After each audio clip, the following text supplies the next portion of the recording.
কক্সবাজারে প্রকৃতি সংরক্ষণ করে পর্যটনের উন্নয়ন পরিকল্পনা করার জন্য কক্সবাজার উন্নয়ন কর্তৃপক্ষকে পরামর্শ দিয়েছেন স্বরাষ্ট্রমন্ত্রী সালাউদ্দিন আহমদ।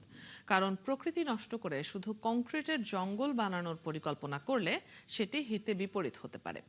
শুক্রবার কক্সবাজার উন্নয়ন কর্তৃপক্ষের কার্যালয়ে স্বপ্নচূড়া আবাসিক প্রকল্পের উদ্বোধনীতে প্রধান অতিথির বক্তৃতায় এসব কথা বলেন তিনি। মন্ত্রী আরও বলেন, কক্সবাজারে দেশীয় ও আন্তর্জাতিক ট্যুরিজম হাব তৈরির পরিকল্পনা নিয়ে সরকার কাজ করছে। আগামী ডিসেম্বরের আগেই মাস্টার প্ল্যান প্রণয়নের কাজ শেষ হবে। পরে আরেক অনুষ্ঠানে তিনি কক্সবাজার সরকারি মেডিকেল কলেজ হাসপাতাল ভবনের ভিত্তিপ্রস্তর স্থাপন করেন।